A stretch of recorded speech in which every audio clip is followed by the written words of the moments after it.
Supreme court ఆదేశాలతో ఫిరాయింపు ఎమ్మెల్యేల విచారణకు టైం నిర్ణయించారు. రేపు ఎల్లుండి నలుగురు పార్టీ మారిన ఎమ్మెల్యేలను స్పీకర్ ఘటం ప్రసాద్ కుమార్ విచారించారు. రేపు వివేకానంద వర్సెస్ తెల్లం వెంకట్రావు, జగదీష్ రెడ్డి వర్సెస్ సంజయ్ ఉంటుంది. 20న జగదీష్ రెడ్డి వర్సెస్ పోచారం శ్రీనివాస్ రెడ్డి, కల్వకుంట్ల సంజయ్ వర్సెస్ అరికపూడి గాంధీని స్పీకర్ విచారిస్తారు.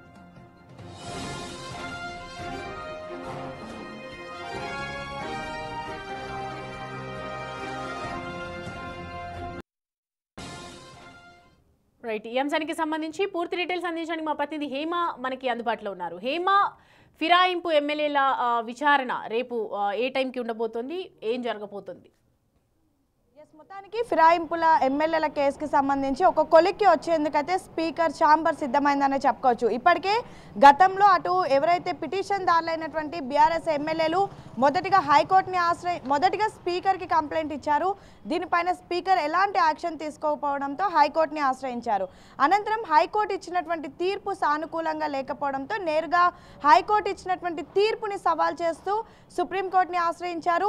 సుప్రీంకోర్టు కేవలం 2 నెలల గడువు ఇచ్చింది. 2 నెలల్లో దీనికి సంబంధించినటువంటి ఒక నివేదికను ఇవ్వాలి అండ్ మోరోవర్ దీనిపైన ఒక యాక్షన్ తీసుకోవాలి అంటూ కూడా కోరింది. అయితే ఒకవైపు సుప్రీంకోర్టు ఇచ్చినటువంటి గడువు ముగిసింది, మరొకసారి అటు అసెంబ్లీ స్పీకర్ వెళ్ళి నేరుగా సుప్రీంకోర్టుని ఆశ్రయించి మరికొద్ది రోజులు సమయం కావాలి గడువు అంటూ కూడా కోరారు. ఆ సమయం కూడా సుప్రీంకోర్టు ఇచ్చింది. అయినప్పటికీ కూడా ఫిరాయింపులకు సంబంధించినటువంటి కేసు ఏదైతే ఉంటుందో దానిపైన ఒక కొలికి రాలేదు స్పీకర్. సో దీనికి సంబంధించి నిన్న సుదీర్ఘంగా సుప్రీంకోర్టులో వాదనలు జరిపారు. వాదనలు జరిపిన తర్వాత ఇటు స్పీకర్ పైన ఆగ్రహం వ్యక్తం చేసినటువంటి పరిస్థితి. రానున్నటువంటి నూతన సంవత్సరంలో మీరు జైల్లో ఉండాలనుకుంటున్నారా అంటూ కూడా ఆగ్రహం వ్యక్తం చేశారు. ప్రధానంగా ఇప్పటికే గడువు ఇచ్చినప్పటికీ కూడా ఎందుకు ఇంకా విచారణ పూర్తి చేయలేదు అంటూ కూడా అడిగినటువంటి పరిస్థితి. అయితే మొత్తం తెలంగాణ పార్టీకి సంబంధించినటువంటి ఫిరాయింపుల ఎమ్మెల్యేల కేసు విచారణ సందర్భంగా సుప్రీంకోర్టు చాలా కీలకమైనటువంటి వ్యాఖ్యలు చేసింది. ఎమ్మెల్యేలకు సంబంధించినటువంటి అనర్హత పైన మీ ఏం నిర్ణయం తీసుకుంటున్నారు, మీరు తీసుకుంటారా లేదా మేం తీసుకోవాలా అంటూ కూడా ఆగ్రహం వ్యక్తం చేశారు. సేమ్ టైం తెలంగాణ స్పీకర్ ఘటం ప్రసాద్ని ఉద్దేశించి కూడా కొన్ని సంచలనమైనటువంటి కామెంట్ చేశారు. తెలంగాణకు సంబంధించినటువంటి ఎమ్మెల్యేల ఫిరాయింపు వ్యవహారంలో కోర్టు ధిక్కరణ పిటిషన్ పైన తెలంగాణ స్పీకర్కు సుప్రీంకోర్టు నోటీసులను కూడా జారీ చేసింది. కంటెంప్ట్ ఆఫ్ కోర్టు కింద వస్తుంది. ఇప్పటికే మేము ఇచ్చినటువంటి గడువు లోపల మీరు ఎందుకు విచారణ చేయలేదు అంటూ కూడా ప్రశ్నించినటువంటి పరిస్థితి. అయితే ఇప్పటికే 3 వారాల సమయం ఇచ్చారు. అయినప్పటికీ కూడా దీనిపైన ఎలాంటి నిర్ణయం తీసుకోలేదు.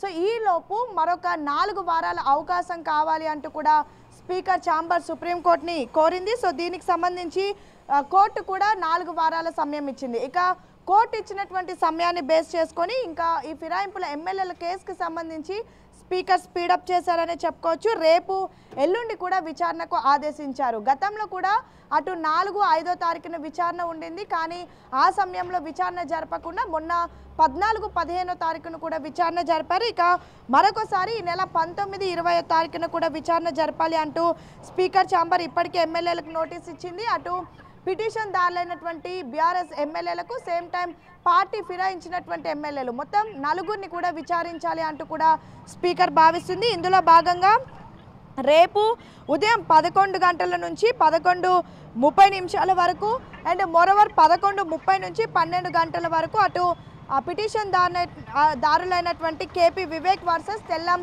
వెంకట్రామరెడ్డి విచారణ ఉంటుంది. ఇక రేపు మళ్ళీ 12 గంటల నుంచి 12:30 అండ్ 12:30 నుంచి 1 గంట వరకు అటు జగదీశ్వర్ రెడ్డి వర్సెస్ డాక్టర్ కల్వకుంట్ల సంజయ్ విచారణ ఉంటుంది. క్రాస్ ఎగ్జామినేషన్ చేస్తారు. ఇక ఎల్లుండి 21వ తారీఖున సేమ్ టైమింగ్స్ 11 గంటల నుంచి 12 గంటల వరకు అండ్ 12 నుంచి 1 గంట వరకు. మొదటిగా అటు జగదీశ్వర్ రెడ్డి వర్సెస్ పోచారం శ్రీనివాస్ రెడ్డి ఉంటుంది. అనంతరం కల్వకుంట్ల సంజయ్ వర్సెస్ అరికపూడి గాంధీ విచారణ కూడా ఉంటుంది. అయితే పదే బీఆర్ఎస్ ఎమ్మెల్యేలు పిటిషన్ దారులు చెప్తుంది ఏంటంటే మా పార్టీ కండువాతో మేమిచ్చినటువంటి బీఫామ్తో గెలిచినటువంటి 10 మంది ఎమ్మెల్యేలు రాష్ట్రంలో కాంగ్రెస్ పార్టీ ఏర్పడిన తర్వాత పార్టీని ఫిరాయించారు.